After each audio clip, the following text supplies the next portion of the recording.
friends, and welcome to the Lovely Place channel.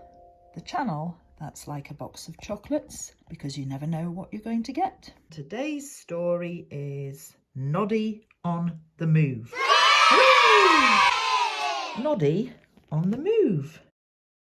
It was a sunny day in Toy Town, and Noddy and Master Tubby Bear were in Noddy's little house for one. "I wish we could go somewhere exciting," said Master Tubby Bear. "Me too," said Noddy. "But we never go anywhere," said Master Tubby Bear sadly.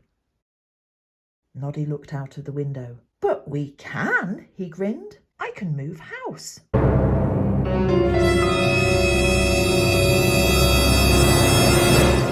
Master Tubby Bear was very upset. "But Noddy, you can't leave Toyland," he cried. "I won't leave Toyland," explained Noddy, laughing. "I'll go and live in another part of Toyland. I could live near the ice cream parlour." Tubby Bear smiled. "And then you'd get ice cream every day." Noddy was so excited he couldn't wait to find a new place to live. "Will you help me, Tubby Bear?" he cried. "Oh, yes," said Tubby Bear. "It's moving day for Noddy." Big Ears was cycling peacefully down the road when he heard the sound of Noddy's car. Big Ears couldn't believe his eyes. Noddy was pulling his little house for one along on wheels. "I'm moving," said Noddy proudly. "But Noddy," cried Big Ears, "what's wrong with where you used to live?" "Boring," laughed Noddy. "Now I'm going to find the perfect place." And he roared off down the road.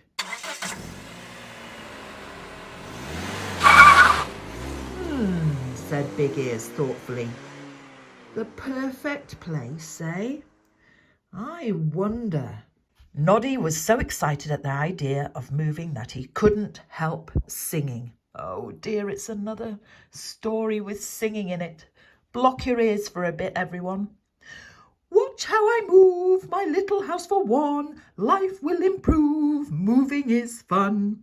You can unblock your ears now. Noddy and Tubby Bear went to tell Tessie Bear all about their moving plans. "Why don't you live next door to me, Noddy?" said Tessie. "Then we can have tea together every day. We can feed my chickens." "That's funny. Where are my chickens? They were here a moment ago." Oh dear. Noddy and Tessie Bear hunted everywhere, but the chickens had completely vanished. Then Master Tubby Bear opened the door of Noddy's little house. "Here they are," he cried, "and they're making a terrible mess." "What can I do?" cried Noddy. "You've put your house where they live," said Tessie Bear, "so they think it's their house." "But I don't want to live in a chicken house," said poor Noddy. "It's no good, Tessie," said Noddy sadly. "I shall have to move." Master Tubby Bear and Noddy climbed into Noddy's little car and set off again. But Noddy soon cheered up and he began to sing. "Oh, I'll find a spot meant to be mine. I'll smile a lot. Moving is fine." Oh dear. "There's Mr. Sparks' garage," said Tubby Bear. "Why don't you live next door to Mr. Sparks?" "What a good idea," said Noddy. "I'd love to have him as a neighbour. He's so good at fixing things." Noddy and Tubby Bear had just parked Noddy's house when all of a sudden there was a terrific noise. Noddy's house bounced up and down. "What is that?" cried Noddy. "It's Mr. Sparks working in his garage," said Master Tubby Bear. Noddy looked a bit worried. "I expect I'll get used to it," he said.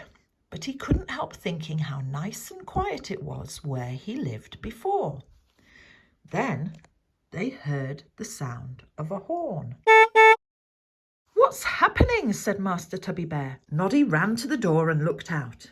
There was Mr. Sparks in his big tow truck. "Oh, Mr. Sparks," cried Noddy, "I'm your new neighbour." "But Noddy," cried Mr. Sparks, "your house is in the way. I can't get out of my garage." "I'm sorry, Mr. Sparks," cried Noddy. "We'll just have to move," said Master Tubby Bear, "right away." "Never mind, we'll soon find the perfect place," said Noddy. "What about Town Square?" "Why didn't I think of that before?" said Tubby Bear. "You'll see your friends every day. Everyone goes to Town Square." Noddy was very happy. "It's going to be perfect," he cried. Noddy and Tubby Bear were looking out of the window at Town Square. All of a sudden there was a knock at Noddy's front door. "My first visitor," he said. "I wonder who it is." It was Mr. Jumbo. He walked straight in, and before Noddy and Master Tubby Bear could say a word, he took out a picnic hamper and began to unpack it.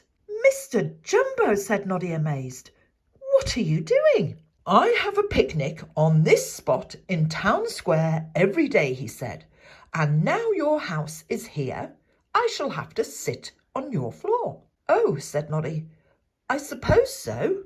Perhaps Town Square wasn't going to be such a good idea after all. Just then they heard loud, squeaky giggles getting closer and closer. "Who's that?" said Tubby Bear. A crowd of blue, green and pink bouncy balls whizzed into Noddy's little house and started bouncing all over it. "Didn't you know," said Mr. Jumbo, "the bouncy balls practice here in Town Square every day?" "But I live here now," said poor Noddy. "That's not going to stop the bouncy balls," said Mr. Jumbo. "Noddy!" shouted a voice. Oh dear, more trouble. It was Mr. Plod. Noddy opened his door. "Move in the name of Plod," said the policeman sternly. "Town Square is a no-house parking zone." Noddy looked at Mr. Jumbo spilling crumbs on his clean floor. He looked at the bouncy balls whizzing in and out of his windows. And he looked at Mr. Plod's cross face. "All right," he said. "I really wanted somewhere a bit less crowded." But that wasn't easy. Everywhere seemed to be full up. Some time later, Big Ears met a very tired Noddy and Tubby Bear driving down the road. "Still moving house?" asked Big Ears. "We've been moving all day," said Noddy. "But there were too many chickens and too much noise and too many bouncing balls," said Tubby Bear.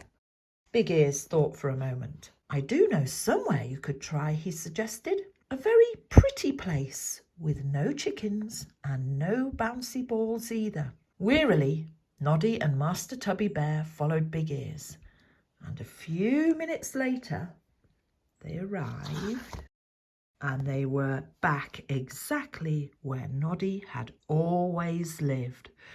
"Oh, Big Ears," laughed Noddy, "it's the best place in the world." "Are you sure?" said Master Tubby Bear. "I've been moving all day," smiled Noddy, "and I know that this place is perfect." And that, my friends, is the end of the Noddy Moving House story. Thanks very much for watching till the end. Please subscribe to the Lovely Place channel. Bye for now.